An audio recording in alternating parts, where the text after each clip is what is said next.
kalau melakukan kesalahan bertaubat, maka ra perlu pitung dinanan patang puluhan, ra perlu selamatan. Allahumma aslih li dini alladhi huwa ismatu amri.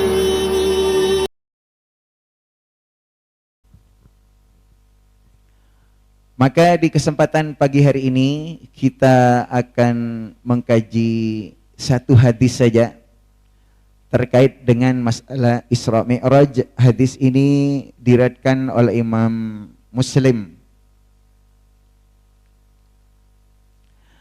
di mana hadis-hadis seperti ini berasal dari beberapa sahabat Nabi SAW seperti Anas bin Malik, Abu Dzar, Malik bin Sa'sa'ah, Ibnu Abbas, Jabir, Abu Hurairah, Ubay bin Ka'ab. Demikian juga dari Buraidah ibn al-Husayb al-Aslami, dari Hudzaifah ibn al-Yaman, Shaddad bin Aus, Syuhaib, Abdurrahman bin Qurat, Ibnu Umar, Ibnu Mas'ud, Ali dan Umar radhiyallahu anhum ajma'in. Kita baca hadisnya. Didatangkan buraq. Buraq adalah hewan berwarna putih yang panjang. Ukurannya lebih besar dari keledai dan lebih kecil dari bagal, anak kuda. Dia meletakkan telapak kakinya dengan jarak sejauh ujung pandangan.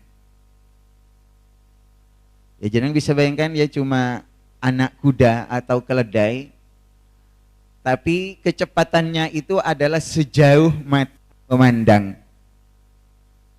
Misalnya jenengan sekarang itu nyawang, sekali jenengan lihat itu kan kayak Gunung Kidul gitu ya. Begitu melihat Gunung Kidul itu sudah ada di Gunung Kidul itu.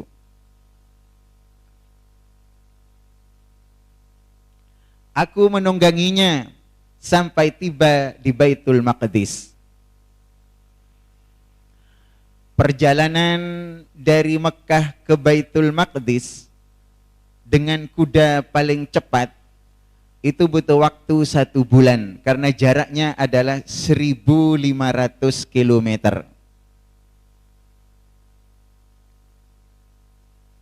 Seandainya waktu itu jenengan di zaman Rasulullah mendengar cerita itu, kira-kira jenengan percaya badan Rasulullah itu Isra Mi'raj dari Mekah ke Palestina sampai ke langit yang ke-7 dalam waktu kurang dari 1 malam.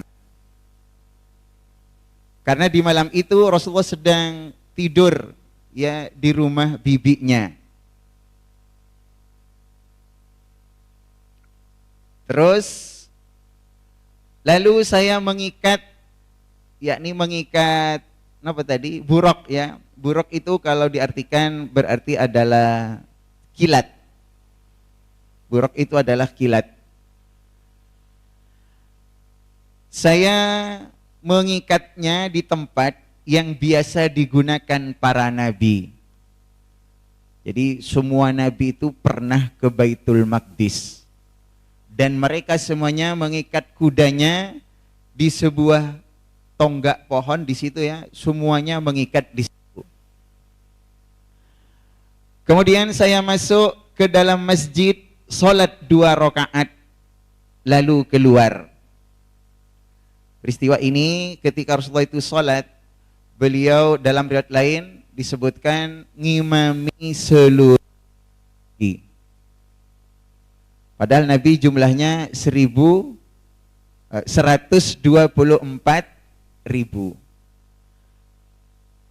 Berarti waktu itu Masjidil Aqsa ya full ya berarti ya.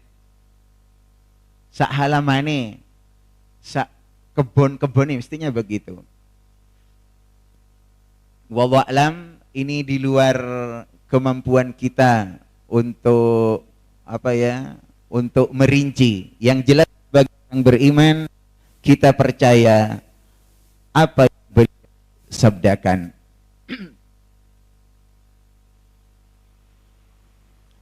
Setelah itu Jibril datang kepadaku.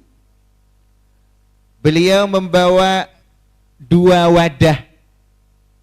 Yang satu berisi anggur, yang satu berisi susu.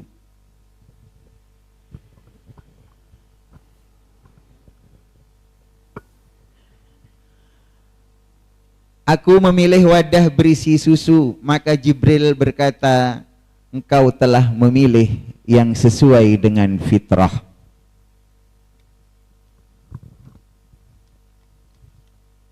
Kemudian Jibril naik bersamaku ke surga.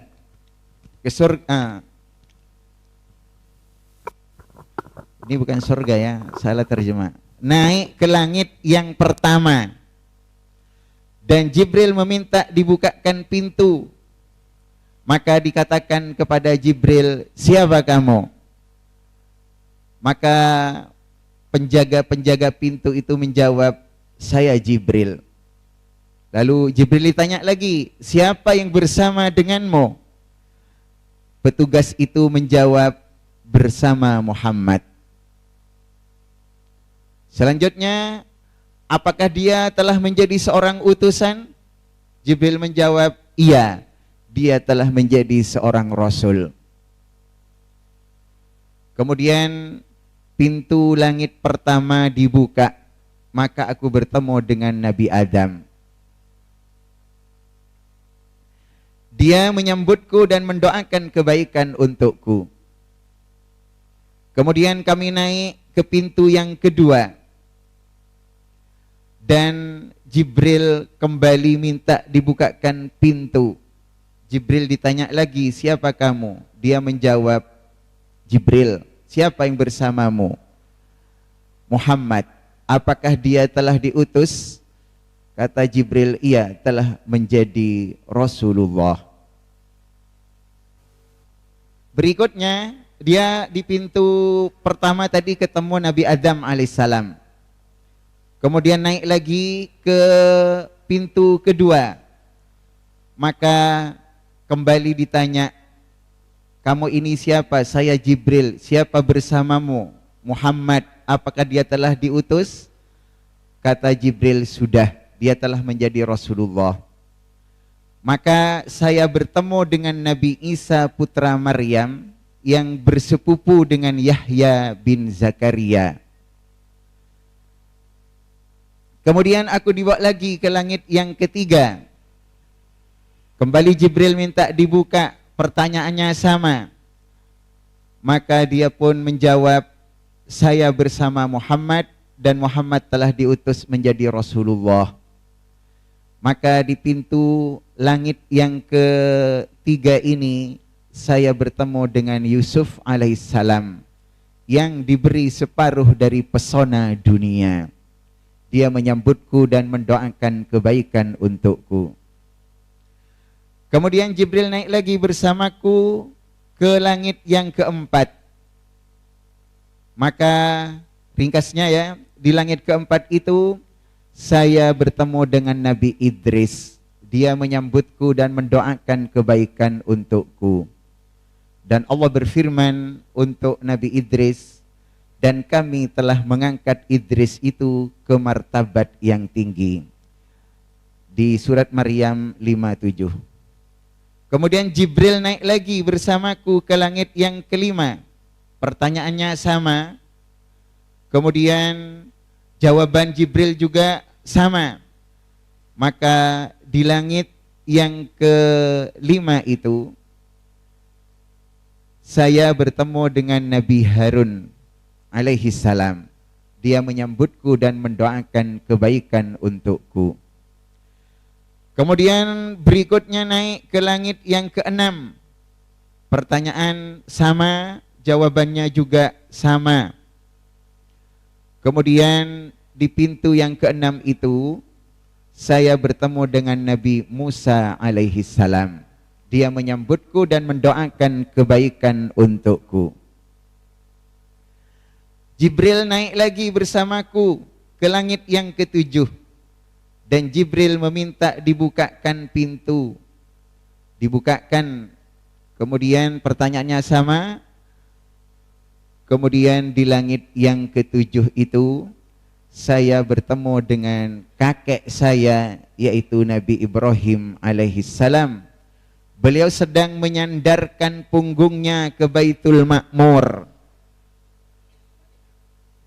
Landetan kan kayak. Dan Baitul Ma'mur itu satu tempat di langit di mana setiap harinya masuk 70.000 malaikat yang tidak pernah kembali lagi. Nah, umur dunia ini udah berapa ribu tahun ya. Itu Baitul Ma'mur itu setiap hari 70.000 malaikat masuk ke tempat tersebut dalam rangka bertasbih mengagungkan Allah Subhanahu wa taala. Dan semua malaikat yang masuk di sana tidak pernah keluar lagi. Wis bantino terus mau bertasbih kepada Allah Subhanahu wa taala. Ini nanti kalau kita menjelaskan lebih jelas bahwa Allah itu mulia meskipun semua manusia dan jin itu durhaka. Itu. Demikian juga orang Islam itu kalau dia mau bertaubat, orang Islam yang beriman kalau salah dia mau bertaubat, maka akan didoakan oleh malaikat-malaikat ini yang jumlah mereka tak terhingga. Sehingga orang Islam itu yang penting adalah berusaha dia untuk selalu beramal soleh. Kalau melakukan kesalahan bertaubat, maka ra perlu pitung dinanan patang puluhan, ra perlu selamatan. Ndak usah diundang, ndak usah disuguhi. Triliunan malaikat setiap hari akan mendoakannya. Wa adkhilhum jannati adnin allati wa'adtahum. Ya Allah, masukkan dia ke dalam surga Aden yang telah engkau janjikan kepada mereka. Termasuk juga bapak-bapak mereka, kemudian pasangan mereka, anak keturunan mereka.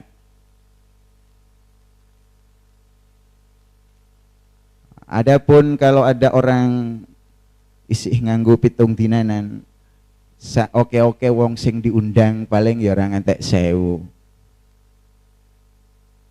Itu Baitul Ma'mur gambarannya setiap hari 70.000 malaikat.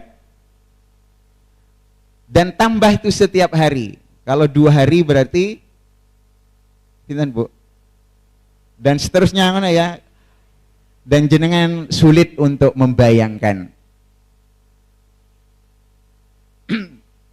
Kita lanjut. Kemudian aku dibawa ke Sidratul Muntaha yang daunnya seperti telinga gajah dan buahnya seperti tempayan besar. Sidr itu, jenengan mengenal sidr itu bidara. Ya, wallahu a'lam bagaimana tempat itu disebut dengan Sidratul Muntaha. Berarti ada daun bidaranya ya, atau ada pohon bidara yang tadi daunnya seperti telinga gajah dan buahnya seperti tempayan besar. Itu Sidratul Muntaha. Sehingga kita itu memang memahami sesuai dengan dalil-dalil yang ada bahwa memang daun bidara itu punya beberapa keistimewaan, sehingga Rasulullah merekomendasi ya, orang kafir baru masuk Islam itu suruh mandikan dengan daun bidara. Orang yang kena gangguan jin suruh mandikan dengan daun bidara. Itu. Kemudian orang yang meninggal dunia, mayit, itu juga suruh mandikan dengan daun bidara. Oleh karena itu, sekarang banyak sudah ya pengusaha-pengusaha muslim yang membuat sabun dari daun bidara.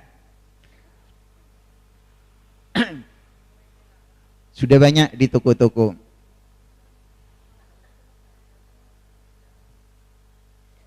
Saat ditutupi perintah Allah, Sidratul Muntaha mengalami perubahan yang tidak bisa digambarkan makhluknya Allah. Lalu Allah mewahyukan kepadaku apa yang Dia wahyukan. Allah mewajibkan kepadaku 50 salat sehari semalam. Kemudian saya turun menemui Nabi Musa. Berarti Nabi Musa di langit keberapa tadi? Ke-6 ya. Saya bertemu dengan Musa. Dia bertanya, wahai Rasulullah, apa yang diwajibkan Rabbmu atas umatmu?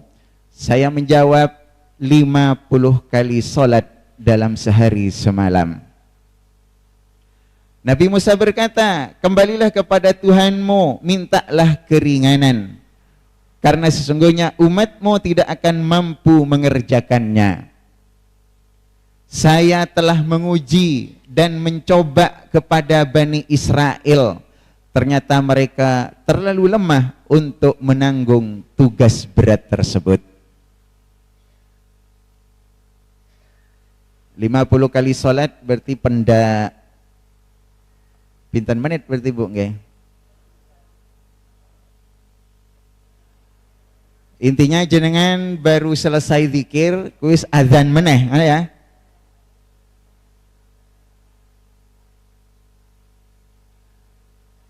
Kemudian Nabi Muhammad SAW kembali menghadap Robnya. Seraya berkata, wahai Robku, ringankanlah untuk umatku.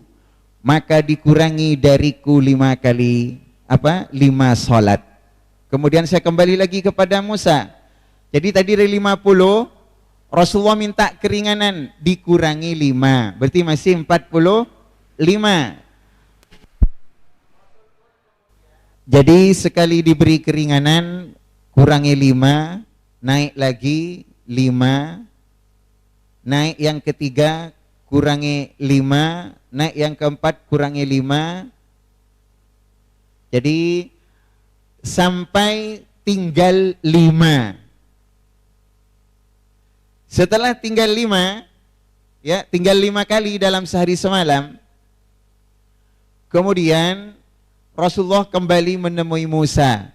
Kata Nabi Musa alaihissalam, kembali lagi, hendaklah engkau minta keringanan. Namun saya sudah pulang bolak-balik, sehingga saya tidak akan minta lagi keringanan. Karena Allah telah berfirman, wahai Muhammad, sesungguhnya ini adalah salat 5 kali dalam sehari semalam. Tapi setiap kali salat, maka setiap salatnya itu dicatat seperti 10 kali salat. Sehingga 5 kali salat sama dengan 50 kali salat. Barang siapa yang meniatkan kejelekan, lalu dia tidak mengerjakannya, maka tidak ditulis dosa baginya sedikit pun. Namun jika dia mengerjakannya, maka ditulis baginya 1 kejelekan. Kemudian saya turun sampai bertemu dengan Nabi Musa. Seraya aku ceritakan hal ini kepadanya. Dia berkata, kembalilah kepada Tuhanmu dan mintalah keringanan. Maka saya menjawab, sungguh saya telah kembali kepada Allah sampai saya pun malu untuk kembali lagi. Hadis diriwayatkan oleh Imam Muslim. Demikian karena ini peristiwa yang di luar nalar, ya, di luar nalar, maka bagi kita sebagai seorang beriman, karena hadis ini diriwayatkan oleh Imam Muslim, kita beriman sebagaimana yang diceritakan itu. Maka di kesempatan pagi hari ini kita akan menjelaskan tentang kejadian-kejadian yang berkaitan dengan masalah Isra Mi'raj itu, supaya kita dapat mengambil hikmahnya.